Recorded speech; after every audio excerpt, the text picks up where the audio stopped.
Welcome back everyone. आज का topic है American independence and declaration of American independence. ये 12th चैप्टर का एक टॉपिक है। इसके पिछले टॉपिक के वीडियोस देखने के लिए यहाँ पर आई बटन पर क्लिक करिए।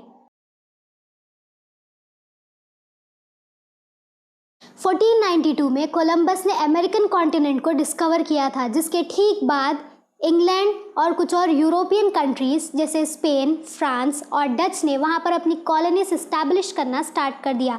और अब अमेरिका के जो 13 स्टेट्स थे यूरोपियन कॉलोनीज बन चुके थे। यहाँ पर ज़्यादातर स्मॉल फार्मर्स और पीजेंट्स हुआ करते थे जो खुद की लैंड पर कल्टीवेट करते हैं। और उस टाइम पर अमेरिका में यूरोप की तरह कोई लैंडलॉर्ड्स या किंग्स नहीं हुआ करते थे जो इन पर रूल करें। और अमेरिका के ज़्यादातर लोग क्रिश्चियंस थे, तो इनमें इक्वालिटी भी बिल्कुल सही थी।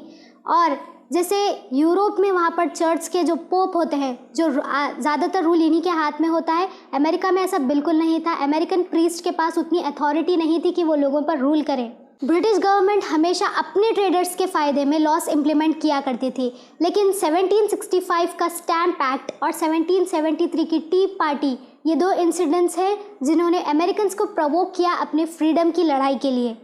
स्टैम्प एक्ट के थ्रू ब्रिटिश गवर्नमेंट ने एक लॉ पास किया था जिसमें अमेरिकन कॉलोनीज़ का कोई भी रिटन डॉक्यूमेंट, न्यूज़पेपर या लीगल डॉक्यूमेंट्स जितने भी होते हैं, इस पर ब्रिटेन का एक स्टैम्प होगा। इस स्टैम्प के थ्रू उन्हें रेवेन्यू मिलता था अपनी गवर्नमेंट के लिए और डिफेंस एक्सपेंसेस के लिए।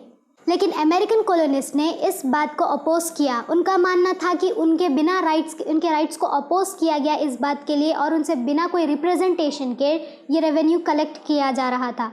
बढ़ते प्रोटेस्ट, टेंशन्स और बॉयकॉट्स की वजह से ब्रिटिश गवर्नमेंट ने अपना ये एक्ट 1766 में वापस ले लिया। लेकिन इसकी कंट्रोवर्सी ने अमेरिकन्स को इंडिपेंडेंट के लिए और अंदर से प्रवोक कर दिया था। अमेरिकन कॉलोनिस्ट ने इस पर प्रोटेस्ट किया क्योंकि ईस्ट इंडिया कंपनी को ब्रिटेन ने टैक्स फ्री कर दिया था अमेरिका के अंदर, और अकेला मोनोपोली बना दिया था टी के लिए। इसी बीच कुछ अमेरिकन कॉलोनिस्ट उस कोस्ट पर पहुंच गए जहां पर ब्रिटिश के 3 शिप्स रखे हुए थे। उन शिप्स में 342 चेस्ट थे टी से भरे हुए। उन्होंने उस चेस्ट को वहीं पर पानी में बहा दिया, सारी टी को। अपने पुराने राइट्स को वापस लेने के लिए अमेरिकन लोगों ने किंग जॉर्ज III से रिक्वेस्ट की कि वो अपने राइट्स उन्हें वापस दे दे, लेकिन he refused that, which led to a war between American and Britain soldiers. और अमेरिकन वॉर ऑफ इंडिपेंडेंस ख़त्म हुआ जब ब्रिटेन ने 1783 में ट्रीटी ऑफ पेरिस साइन किया, जिसका मतलब है कि जो 13 इनके पास कॉलोनीज थी अमेरिकन, वो अब फ्री हैं, इंडिपेंडेंट हैं, ब्रिटेन के कंट्रोल में अब दोबारा नहीं आ सकती। Declaration of American independence. America के थॉमस जेफरसन ने 4 जुलाई 1776 में अमेरिका को इंडिपेंडेंट डिक्लेयर कर दिया था, और साल 1789 में अमेरिका ने अपनी खुद की कॉन्स्टिट्यूशन अडॉप्ट की। अब अमेरिका पर किंग्स रूल नहीं करते, बल्कि वो रिप्रेजेंटेटिव रूल करते हैं who are elected by people. इसी के साथ आज का टॉपिक ख़त्म होता है। मिलते हैं नेक्स्ट वीडियो में, तब तक के लिए बाय।